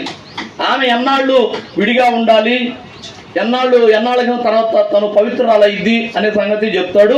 13వ అధ్యాయానికి వచ్చేసరికి కుష్ఠరోగము కలిగిన వ్యక్తి ఎన్నాళ్ళు పరీక్షకు నిలవాలి, ఎన్నాళ్ళు ఊరు బయట ఉండాలి, తనకు కుష్ఠరోగం తగ్గింది అనుకున్న తర్వాత ఎన్నాళ్ళు మరలా పరీక్షలో ఉండాలి, యాజకుడు వెళ్ళి ఆ కుష్ఠరోగం తగ్గిపోయిందని నిర్ధారణ వచ్చిన తర్వాత మరలా ఎప్పుడు సమాజంలో కలుపుకోవాలి అనే విషయాలు లేవియాకాండం 13, 14 అధ్యాయాలు చెప్తాడు. అక్కడ చెప్తూ మీరు కానుక తీసుకురండి, సాక్ష్యం ఇవ్వాలి అంటే నువ్వు దేవుడు నీ ఎడల చేసిన అద్భుత కార్యాన్ని బట్టి సాక్ష్యం ఇవ్వాలంటే నీ కానుక కూడా తీసుకొని రా అన్నాడు. ఏం కానుక తేవాలి అంటే 2 గొర్రెపిల్ల పొట్టేళ్లను, అంటే మగ గొర్రెపిల్లలను 2, ఒక ఆడ గొర్రెపిల్లను తెమ్మన్నాడు. తీసుకొచ్చి పాప పరిహారార్థ బలిగా ఒకదాన్ని అర్పించాలన్నాడు, ఇంకొక దాన్ని ఏమో బలిపీఠం మీద అర్పించాలన్నాడు. ఇంకా ఇక్కడ మనం చాలా స్టోరీ చెప్పుకోవాలి. ఏది 13 లేవి అక్కడ ఇంటికి వెళ్ళాక చదవండి 13, 14 అధ్యాయాలు. అక్కడ అర్పించాలన్నాడు. ఒక దాని రక్తంలో ఇంకొక దాన్ని తడపాలి అన్నాడు. ఒకవేళ నువ్వు కనుక పేదవాడు అనుకో, అయ్యా నేను గొర్రెపిల్లని తేలని అన్నావు అనుకో, ఒక గొర్రెపిల్లని తీసుకొని రావాలి. లేదా అది కూడా లేదా నువ్వు కట్టిగా పేదదానివా కనీసం 2 పావుర పిల్లలైనా తీసుకొని రావాలి, ఒక తెల్ల గొవ్వనైనా తీసుకొని రావాలి. ఏదో ఒకటి నీకు చేతనైన కానుక తీసుకొచ్చి దేవుని సన్నిధిలో అర్పించాలి. ఊరికే వచ్చి నేను ఇదిగో దేవుడు నాకు నా జీవితంలో ఎన్నో అద్భుతాలు చేశాడని సాక్ష్యం చెప్పి నోటితోటి చెప్పి పోతే కాదు. నీ కానుక, నీ కృతజ్ఞత కానుక ఏదో ఉండాలట. అలాగూ కానుక చెల్లించుకుంటా అంటే మాటల ద్వారా నేను సాక్ష్యం చెబుతా కానీ నా క్రియల్లో మాత్రం నేను చెప్పను అంటే కుదరదు. ఒకవేళ నువ్వు ఏదైనా సాక్ష్యం చెప్పాలి, ఎప్పుడైనా సాక్ష్యం చెప్పాలి అనుకుంటే నువ్వు కృతజ్ఞత కలిగి ఎంతో కొంత దేవుడికి నీ హృదయం ప్రేరేపించినంత కానుక వేసేటట్టయితే సాక్ష్యం చెప్పాలట. ఇక్కడ యేసుక్రీస్తు వారు అదే చెప్తున్నాడు. లూకాసు వార్తలో కూడా ఈ ప్రస్తావన వచ్చింది. చూడండి లూకాసు వార్త 5వ అధ్యాయము 14వ వచనం చూడు. అక్కడ కూడా ఇదే మాట అంటాడు. ఏమని? ఇదిగో అప్పుడాయన నీవు ఎవరితోనూ చెప్పక వెళ్ళి వానికి సాక్షార్థమై, అంటే నీ రోగం పోయిందని సాక్ష్యం కలుగు నిమిత్తము నీ దేహమును యాజకునికి కనబరుచుకో. యాజకుడు అంటే ఎవరు? దైవజనుడు కనబరుచుకో. ఇదిగో పాస్టర్ గారు నాకు స్వస్థత ఇచ్చాడు దేవుడు అని కనబరుచుకొని నువ్వు శుద్ధుడైనందుకు మోషే నియమించినట్టు కానుకలను సమర్పించమని ఆజ్ఞాపించను. కానుక కూడా ఉండాలట. అంటే దేవుడు నీకు ఒకవేళ బహుశా 1,00,000 రూపాయలు ఖర్చు తప్పించాడు. నీకు ఆపరేషన్ జరగాలి, 1,00,000 రూపాయలు ఖర్చు అయింది. కానీ దేవుడు ఆపరేషన్ దాకా పోనివ్వకుండా ఊరక సింపుల్గా ఏదో 4 టాబ్లెట్లతోటి నీకు నయమైపోయేటట్టు చేశాడు, అద్భుతం చేశాడు, ఏదో చేశాడు దేవుడు. నీకు ముందు ఆపరేషన్ చేయాలన్న వాళ్ళు ఇప్పుడు ఆపరేషన్ అవసరం లేదమ్మా అన్నారు. నీకు 1,00,000 రూపాయలు తగ్గిపోయింది ఖర్చు. కనీసం 10,000 తేవాలిగా. మరి లెక్క ప్రకారం నువ్వు ఆపరేషన్ జరిగితే 1,00,000 రూపాయలు పెట్టుకుంటావుగా, ఖర్చు పెట్టుకుంటావు లేదా? 1,00,000 రూపాయలు ఖర్చు పెట్టుకుంటావు లేదా ఆపరేషన్ జరిగింది? ఎందుకంటే నీకు ప్రాణం అంటే అంత తీపి. ఎవరు కూడా చచ్చిపోవాలనుకోరు కదా. ఈ 1,00,000 కోసం ప్రాణం వదిలిపెట్టుకుంటామా మనం అనుకుంటాం. పోతే పైన ఏదో ప్రాణం 1,00,000 పెడతాం అంటామా? అవసరమైతే అప్పు చొప్పు తెచ్చుకొని 1,00,000 రూపాయలు పెట్టి ఆపరేషన్ చేయించుకుంటాం బ్రతకాలని కదా. మరి దేవుడు ఒకవేళ నేను స్వస్థపరిచి నీకు 1,00,000 రూపాయలు ఖర్చు తప్పించాడు అనుకో, ఆ 1,00,000 రూపాయలు మరి దేవునికి ఇవ్వాలి. లెక్క అయితే 1,00,000 రూపాయలు ఇవ్వాలి దేవునికి. లేదులే ప్రభువా ఇదిగో ఒక 50,000 ఇస్తాను, ప్రభు సరే పర్లేదు. కనీసం ప్రభువా ఇదిగో 1,00,000 రూపాయలు ఖర్చు తప్పించావుగా, దశంభాగం ఇస్తాను అని చెప్పి నోరు మూసుకొని తీసుకురావాలి. ఈ కానుకలు ఏమి లేకుండా దేవుడు నాకు అద్భుతం చేశాడు, నా ప్రాణపాయ నుంచి దేవుడు నన్ను రక్షించాడు అని ఒట్టిగా నోటితోటి చెప్తే సాక్ష్యం అది దేవునికి అంగీకారంగా ఉండదు. అర్థమైందా? ఇదొకటి. అంటే మనం ఏదైనా దేవుని చేత మేలు పొందుకుంటే కృతజ్ఞత కానుకంటూ ఉండాలి. ఏదైనా ఏ విషయంలోనైనా కృతజ్ఞత కానుక. ఓకే, ఎంతో కొంత నీకు దేవుడు ఎంత ప్రేరేపిస్తాడు. అది మళ్ళా దేవుడు నిన్ను నేరస్తునికి ఎంచకూడదు. మళ్ళా ఇప్పుడు దాదాపు 20 శివర్ల బంగారం పోయింది. 20 శివర్ల బంగారం పోతే లబలబలు ఆడుతూ వచ్చిందట దైవజనులు ఏసన్న గారి దగ్గరికి ఆ తల్లి. పాస్టర్ గారు 20 శివర్ల బంగారం పోయిందండి అని ఒకటి ఏడుతున్నాను. సరే దైవజనులు పాస్టర్ గారు ప్రార్థన చేసి, అమ్మా పో, ఏం కాదు, ఆ తీసుకున్నవాడు ఎవడు మరలా 3 రోజులు నీ ఇంటి ముందు వేస్తాడు పో అన్నాడంట. వచ్చింది. సరే ఇంటి ముందు కాదు కానీ ఇంటి ముందు తొట్లో వేసిపోయారు. 20 శివర్ల బంగారం దొంగిలించినోడు ఎవడో తొట్లో వేసిపోయాడు. అబ్బా పాస్టర్ గారు 20 శివర్ల బంగారం దొరికింది అని మళ్ళీ వచ్చింది. ఆహా, ఓ దేవుడు నిన్ను దీవించాడు పో అన్నాడు. కృతజ్ఞత కూటం పెట్టుకోవాలండి అంది. కూటం పెట్టుకోవాలంది, కానుక ఇవ్వడం కాకుండా కృతజ్ఞత కూటం పెట్టుకోవాలంది. మంచిది, ఓకే, మరి ఒక రోజు కూటం ఏర్పాటు చేయమ్మా, నేను ఎంతో సువార్త చెబుతాను, మంచి మంచి మంచి ఆలోచన ఇది. ఏది? కృతజ్ఞత కూటం, సువార్త వినిపించడం మంచి ఆలోచన అన్నాడు. సరే కూటం ఏర్పాటు చేసింది. ఎట్లాగైనా టేబుల్ వేసుకుని కూర్చున్నాడు ఏసన్న గారు. మరి కూటం అంది. ఏసన్న గారు బాగా ఎగిరెగిరి ప్రసంగం చెప్పాడు ఉత్సాహంగా. కృతజ్ఞత కూడా కదా, ఉత్సాహంగా బాగా ప్రసంగం చెప్పాడు. అయిపోయింది. ఇట్టాగే గుడ్డ బాల్ ఇచ్చి ఉంది ఒక బేషన్ మీద, పలహారం మీద బాల్ ఇచ్చి ఉంది. అమ్మ ఇదేమిదమ్మా అంటే పలహారం అయ్యారు. ఓకే అని ఆ గుడ్డ తీసి ఇట్లా తీసి ప్రార్థన చేస్తున్నాడు. ప్రభువా ఈ పలహారాన్ని దీవించు ప్రభువా అని ప్రార్థన చేస్తుంటే మొత్తం గాలికి వెళ్ళిపోతున్నాయి. ఏంటి? బొరుగు పేలాలు తెచ్చింది. బొరుగు పేలాలు తెలుసా మీకు? బొరుగు ముద్దల పేలాలు, వరి పేలాలు 5 వేసుకొచ్చి బేషన్ నిండా పోసింది.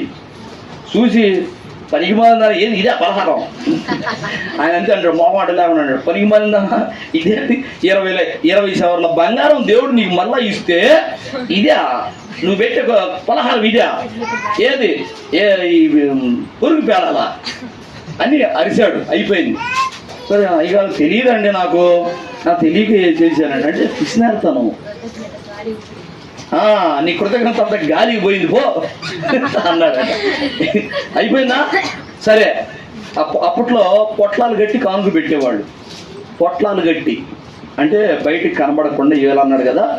నీ దైవజనుడికైనా కానీ నువ్వు అర్పించే ఏ కానుకైనా ఒక చేతితోటి చేసేది ఇంకో చేతికి తెలియకుండా ఇవ్వాలన్నాడు కదా బైబిల్లో. అందుకని అప్పట్లో పొట్లాలు కట్టి పేపర్లో చుట్టి పొట్లాలు కట్టి పెట్టేవాడు కానుక దైవజనుడి చేతిలో. సరే ఎంతో పెట్టిస్తుంది అనుకుని ఆయన తీసుకొని పోయి పోత ఇంటికి పోత రైలు ఎక్కి పోవాలి. అప్పుడు గుంటూరుకు రావాలంటే అటు చుట్టుపక్కల ఏదో ఊరు, రైలు ఎక్కి రావాలైతే రైల్వే స్టేషన్కి పోత అది ఓడ తీసుకున్నాడంట. పొట్ల ఓడ తీస్తే 5 రూపాయలు ఉంది అంట. 5 రూపాయల కాగితం ఉందంట. 20 శవర్ల బంగారం దేవుడు నీకు దొరికిస్తే, పొయ్యిన బంగారం మరలా నీకు దేవుడు ఇప్పిస్తే ఎంత ఇవ్వాలి? అదే కానుక. బొరుగు పేలాల పలహారమును 5 రూపాయల కానుక. అది దేవుడికి ఇష్టంగా ఉంటుందా? ఇదేం పిల్లరా, పాపం ఆయన నవ్వుతా చెప్పాడు, బాధపడతా చెప్పాడు, ఇట్లాంటి వాళ్ళు ఉన్నారు అని. సరే ఏదేమైనా మనము కృతజ్ఞత కలిగి దేవుడు చేసిన ఏ మేలును బట్టి అయినా కానీ కృతజ్ఞత కానుకతోటి సాక్ష్యం చెప్పాలి అని బైబిల్లో మీకు మార్కు సువార్త 1వ అధ్యాయము 40వ వచనం నుండి కూడా ఆ మాట మనం చూస్తాం. మళ్ళీ అదే సంభాషణ. ఒక కుష్ఠరోగి ఆయన వద్దకు వచ్చి ఆయన ఎదుట మోకాళ్ళుని, నీకిష్టమైతే నన్ను శుద్ధునిగా చేయగలవని ఆయనతో చెప్పి ఆయనను వేడుకొనగా ఆయన కనికరపడి చేయి చాపి వాడిని ముట్టి, నాకిష్టమే, నువ్వు శుద్ధుడో కమ్మని వానితో చెప్పిన వెంటనే కుష్ఠరోగం వాడిని విడిచను గనక వాడు శుద్ధుడు ఆయన. అప్పుడు ఆయన ఎవరితో ఏమీ చెప్పక సుమి, కానీ నీవు వెళ్ళి వారికి సాక్షార్థమై నీ దేహమును యాజకునికి కనబరుచుకొని నీవు శుద్ధుడు అయినందుకు మోషే నియమించిన కానుకలను సమర్పించమని వారికి ఖండితంగా ఆజ్ఞాపించను. ఖండితంగా చెప్పాడట. అంటే కృతజ్ఞత కానుక లేకుండా, దేవునికి సమర్పించేది లేకుండా నువ్వు చెప్పే సాక్ష్యము గాలికి పోయేదిగానే ఉంటుంది. అర్థమైందా? ఎప్పుడైనా సాక్ష్యం చెప్పాలంటే ఇక నుంచి కానుక తీసుకొని రండి. హల్లెలూయా. దేవుని పిల్లారా, మేలు పొందినప్పుడు ఇయ్య తగిన వారమే, అన్యాయం కాదు. అది మేలు పొందుకున్నాం కదా, కనీసం 1000 రూపాయలు మేలు పొందావు దేవుని ద్వారా, 100 రూపాయలు వేయలేవా? నీ దుంపదేగా. మరి ఇంకా ఏంది నీ కృతజ్ఞత? ఇంకేంది నీ కృతజ్ఞత? ఏంది నువ్వు చెప్పే సాక్ష్యం? హల్లెలూయా. నేను టూకీగా 4-5 మాటల్లో నేను చెప్పి ముగిస్తాను. మనము సాక్షిగా ఉండాలంటే ముందు మనలో కొలతలు ఎట్లాంటి 4 మాటలు చెప్తాను. గబగబా చర్చించుకుందాం, అయిపోయింది సమయం. దానియేలు గ్రంథము 1వ అధ్యాయము. మనము దేవునికి సాక్షిగా ఉండాలి అంటే మనం ఎలాంటి కొలతల్లో ఉండాలి అనేది దానియేలు నుంచి మనం నేర్చుకోవచ్చు. దానియేలు గ్రంథము 1వ అధ్యాయము 8వ వచనం చదువు. రాజు భుజించు భోజనమును పానము చేయు ద్రాక్షారసమును పుచ్చుకొని తనను అపవిత్రపరచుకొనకూడదని దానియేలు ఉద్దేశించి తాను అపవిత్రుడు కాకుండానట్లు వాటిని పుచ్చుకొనకుండా సెలవిమ్మని నపుంసకుల అధిపతిని వేడుకొనగా. అంటే సైలెంట్ గుండా.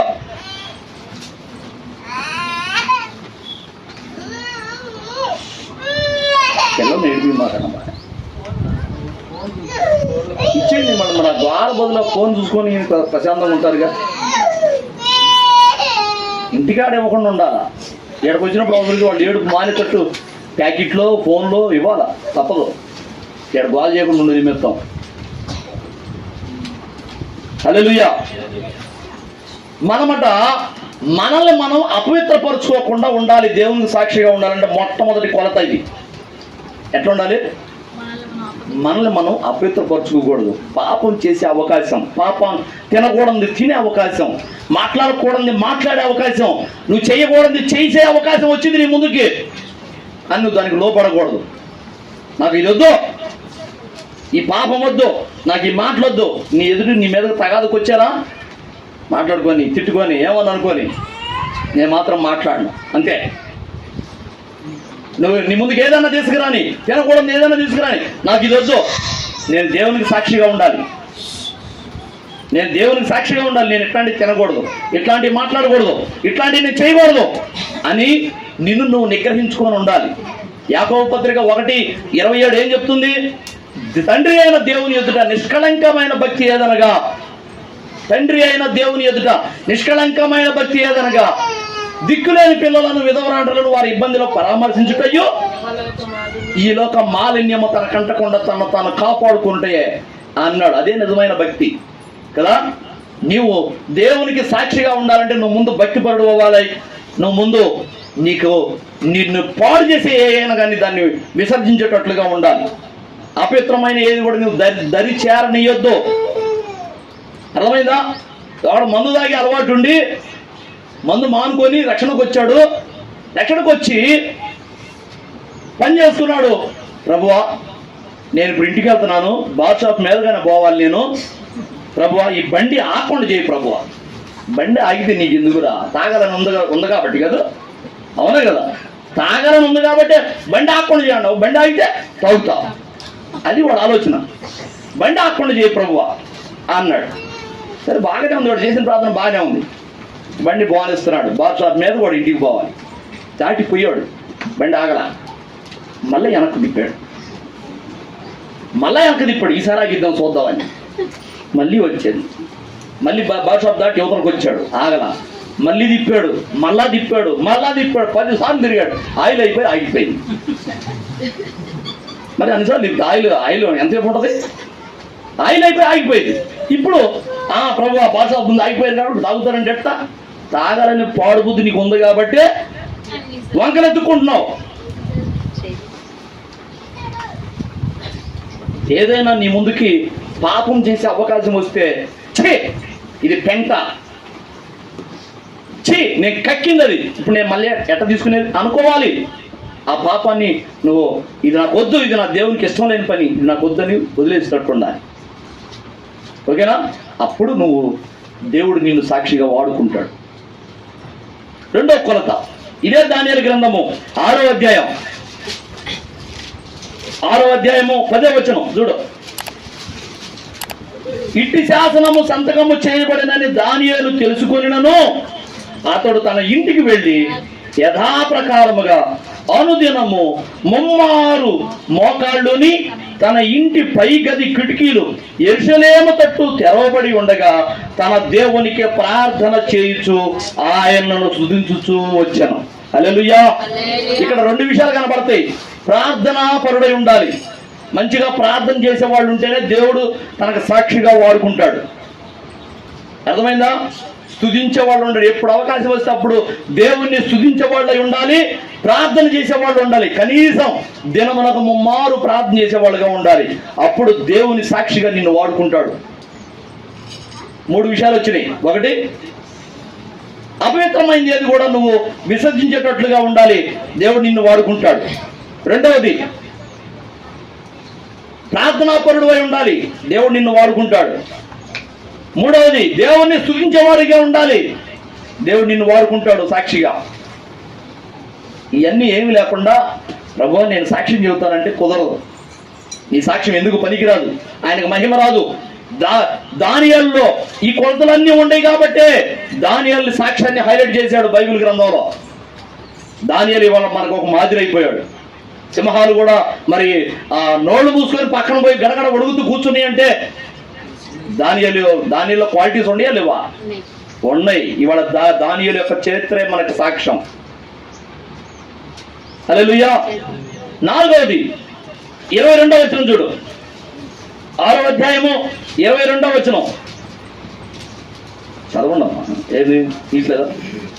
రాజు ఇందును గూర్చి అతి సంతోషభరితుడై దానియేలును గుహలో నుండి పైకి తీయుడని ఆజ్ఞయ్యగా బంట్రౌతులు దానియేలును బయటకు తీసిరి. అతడు తన దేవుని యందు భక్తి గలవాడైనందున అతనికి ఏ హానియు కలుగలేదు. భక్తిపరుడై ఉండాలి, నిర్దోషమైన జీవితం కలిగి ఉండాలి, దోషము లేని జీవితం ఉండాలి. ఓ చీటికి మాటికి పడిపోతూ ఒక్కొక్కప్పుడు మాత్రమే ప్రార్థన చేస్తూ ప్రభువా నన్ను నీ సాక్షిగా వాడుకోవా అంటే ఎట్ట వాడుకుంటాడు? దేవుని కోసం నువ్వు చేసింది ఏముంది? ఏమైనా చేసావా? మోకరించి ప్రతికూల సమయంలో కూడా నువ్వు మోకరించి ప్రార్థన చేయగలుగుతున్నావా? అన్నం తిన్నావు, పనికి పోయి వచ్చావు, అన్నం తిన్నావు, సాలిపోయింది. ఇక ఏమనిపిస్తుంది అంటే కడుపుగా అన్నం తిన్న తర్వాత కాసేపు పడుకోవాలి, ఇవాళ ఏం చేస్తావు ప్రార్థన. పాప కష్టమైన పని చేసి బేల్దార్ పనులు చేసేవాళ్ళు, రాడ్ బెండింగ్ పని చేసేవాళ్ళు, ఇంకా వెట్టి చాకరీ మన కూలి పనులకి ఎండకు పోయి వచ్చే వాళ్ళకి సాయంత్రానికి బడలకి ఏర్పడి ఏం చేద్దాం ప్రార్థన, మొత్తాన్ని నేను పడుకుందాం అట్లా పడుకుంటాను, నిద్రపోతాను. కానీ అలాంటి ప్రతికూల సమయంలో కూడా నువ్వు ప్రార్థన చేయగలిగితే అన్నం నాకు పడుకునే ముందు ఒక మాట, కొద్ది మాటలు, కొన్ని నిమిషాలు, అవసరమైతే ఒక గంట సేపు నువ్వు ప్రార్థన చేయగలిగితే దేవుడు నిన్ను ఖచ్చితంగా సాక్షిగా వాడుకుంటాడు. హల్లెలూయా. భయభక్తులు కలిగిన వాడుగా ఉండాలి నువ్వు. చివరి మాట 22వ వచనం చూడు. 21 నుంచి. అందుకు దానియేలు రాజు చిరకాలం జీవించును గాక, నేను నా దేవుని దృష్టికి నిర్దోషినిగా కనబడుతుంది గనక ఆయన తన దూతనంపించి సింహములు నాకు ఏ హానియు చేయకుండా వాటి నోళ్లు మూయించను అన్నాడు. ఇక్కడ దానియేలు మీదకి సింహాలు రాకపోవడానికి కారణం ఏంది అంటే నా దేవుని ఎదుటి నేను నిర్దోషిని కనుక అన్నాడు. అంటే నువ్వు నిర్దోషిగానే కనపడాలి దేవునికి. ఎప్పుడు దేవుని ఎదుట నువ్వు నిర్దోషముగా కనబడాలి. అలా కనబడ్డప్పుడు నీ సాక్ష్యాన్ని పరిమళింపజేస్తాడు. హల్లెలూయా. మనలో ఈ క్వాలిటీస్ దానియేలులో ఉండే ఈ క్వాలిటీస్ ఏమేమిటి చెప్పు? పాపాన్ని అసహించుకునే స్థితిలో ఉండాలి నువ్వు. ఒకటి. రెండోది, ప్రార్థించే అనుభవంలో ఉండాలి. దేవుణ్ణి ఎల్లవేళలా స్తుతించే విషయంలో నువ్వు ముందంజలో ఉండాలి. తాము గొర్రెలు కాసుకోవడానికి దావీదుని పంపిస్తే పోయి గొర్రెలు కాసుకోకుండా ఏడో చోట చెట్టు కింద నిద్రపోకుండా సితారా తీసుకొని చెట్టు కింద కూర్చొని దేవునికి స్తుతి పాటలు పాడుతూ కూర్చుంటాడు మందను చూసుకుంటా. అందుకే దావీదు అంటే ఇష్టం దేవుడికి. దేవుణ్ణి తెగ స్తుతిస్తూ ఉంటాడు. కీర్తనలు అంటే పాటలు పాడుతూ ఉంటాడు, రాస్తుంటాడు దేవుని గురించి, దేవుడు చేసిన అద్భుతాల గురించి, తన జీవితంలో దేవునికి దావీదుకి ఉన్న అనుభవాల గురించి ఎన్ని పాటలు రాశాడో. 100కు పైన పాటలు, దగ్గర 80 పైన పాటలు దావీదియే కీర్తనలు. ఎందుకని దావీదుని అంత హైలైట్ చేశాడు బైబిల్లో? ఎందుకంటే హృదయపూర్వకంగా స్తుతిస్తాడు దేవుణ్ణి. అవకాశం దొరికితే దేవుని స్తుతిస్తూ ఉంటాడు, ప్రార్థన చేస్తూ ఉంటాడు. దానియేలులాగా హల్లెలూయా. ప్రార్థించాలి, స్తుతించాలి. తర్వాత భయభక్తులు కలిగిన వాడుగా ఉండాలి. నిర్దోషమైన వాడుగా, ఏ కళంకము మచ్చ డాగు లేని వాడుగా నువ్వు ఉంటే ఖచ్చితంగా దేవుడు నిన్ను సాక్షిగా వాడుకుంటాడు. దేవుడు ఈ మాటలను మన వినికిడిలో ఆశీర్వదించును గాక. ఆమేన్. తలలో వంచండి, ప్రార్థన చేసుకుందాం. స్తోత్రము నాయనా, స్తోత్రము స్తోత్రము స్తోత్రము. మహాగణుడా, మహోన్నతుడా, పరిశుద్ధుడా, ప్రేమగల నమ్మకమైన మా దేవా, నీకు వందనాలు, స్తోత్రాలయ్యా. అయ్యా, ఇది ఈ రోజున సాక్ష్యముల గురించి మేము ధ్యానించుకున్నాం. ఎవరి సాక్ష్యాన్ని నువ్వు అంగీకరిస్తావు, ఎవరి సాక్ష్యాన్ని నువ్వు త్రోసివేస్తావు అని ఈ రోజున మేము ధ్యానించుకున్నాం. మనుషులుగా ఉండి వాళ్ళు చెప్పే సాక్ష్యాన్ని, అనగా రక్షణ పొందకుండా వాళ్ళు ఏ సాక్ష్యం ఇచ్చినా నువ్వు అంగీకరించనన్నావు. కానీ రక్షణ పొంది నీ పిల్లలైన వారి సాక్ష్యాన్ని మాత్రం నువ్వు అంగీకరిస్తావు. వాళ్ళ మేలు కోసం నువ్వు ఏమైనా చేస్తావు అని మేము ఈ రోజున ధ్యానించుకున్నాం. ప్రభువా, మేము ఏ ఏ విషయాల్లో మేము నీ ఎడల మేము సాక్షులుగా ఉండాలో కూడా ధ్యానించుకున్నాము నాయన. అలాగనే మేము సాక్షిగా ఉండాలంటే మా కొలతలు ఏమై ఉండాలో కూడా మేము ధ్యానించుకున్నాం. ప్రభువా, నీకు వందనాలు, స్తోత్రాలు. అయ్యా, జీవం కలిగిన నీ మాటలు, శక్తి కలిగిన నీ మాటలు, పురికొల్పే ఈ మాటలు నీ బిడ్డల హృదయాల్లో స్థిరపరచయ్యా. అయ్యా, ఒక చెవిన విని ఒక చెవిన పంపించేవాళ్ళుగా కాకుండా, ఇదిగో సాతానికి తావిచ్చి వాళ్ళ హృదయంలో ఉన్న ఈ మాటలన్నీ ఎత్తుకొని పోయేటట్లుగా వాళ్ళు అవకాశం ఇచ్చేవాళ్ళుగా కాకుండా, అయ్యా ఇదిగో నాయన వాళ్ళ హృదయాల్లో ఈ మాటలను పదిలపరుచుకునే వారిగా చేయి. సాతానుడు దొంగిలించకుండా వాళ్ళ హృదయ పలకల చుట్టూ నీ అగ్ని ప్రకారం ఉంచు. నీకే వందనాలు. ఈ మాటలు మంచిగా వాళ్ళలో ఫలించినట్లు కృపనుగ్రహించమని నీ బిడ్డలందరినీ, ఇక్కడ కూడి వచ్చిన చంటి బిడ్డలు మొదలుకొని పెద్దల వరకు అందరినీ పేరు పేరున, కుటుంబం నీ కృపాహస్తాలకి అప్పచెప్తూ, నీ దేవదూతల కాపుదలకి అప్పచెప్తూ, వాళ్ళు ఎలాంటి స్థితిలో వచ్చారో, ఎలాంటి పరిస్థితిలో ఉన్నారో, వాళ్ళ హృదయం వెనక ఏ వేదన ఉన్నదో, ఏ బాధకు సాధకులు ఉన్నాయో, అయ్యా ఎటువంటి అవమానాలు, ఎటువంటి కన్నీరు ఉన్నదో నాకు తెలియదు. కానీ నువ్వైతే హృదయాంతరంగాల్ని పరిశోధించేవాడు. ఇదిగో వాళ్ళ హృదయ వేదన చూస్తున్నవాడు. అయ్యా, ఆ హృదయంలో ఉన్న వేదనంతా తొలగిపోనట్లుగా ఇదిగో వాళ్ళకి సమాధానం దయచేయి, రక్షణ దయచేయి. అయ్యా ఇదిగో నాయన సంతృప్తిని దయచేయి, వాళ్ళ కుటుంబాల్లో సమృద్ధిని దయచేయి, మంచి ఆరోగ్యం దయచేయి, స్వస్థత దయచేయి. అయ్యా నీకు వందనాలు, మేలు దయచేయి. నీకే కృతజ్ఞతలు చెల్లిస్తూ మమ్మల్ని అందరినీ నీ కృపాహస్తాలకు అప్పచెప్పుకొనొచ్చు. యేసు క్రీస్తు పరిశుద్ధమైన నామములోనే వేడుకొనుచున్నాం తండ్రి. ఆమేన్, ఆమేన్. మన తండ్రి అయిన దేవుని ప్రేమ, ఆయన ప్రియ కుమారుడును మన రక్షకుడునైన యేసయ్య శాశ్వతమైన నిత్య కృప, పరిశుద్ధాత్మ దేవుని అన్యోన్యమైన సహవాసము, సహాయము, ఆదరణ, అభిషేకము మనకును సకల పరిశుద్ధులకును సదాకాలం తోడుగా ఉండి నడిపించును గాక. ఆమేన్, ఆమేన్. అందరికీ వందనాలు, దేవునికి స్తోత్రాలు.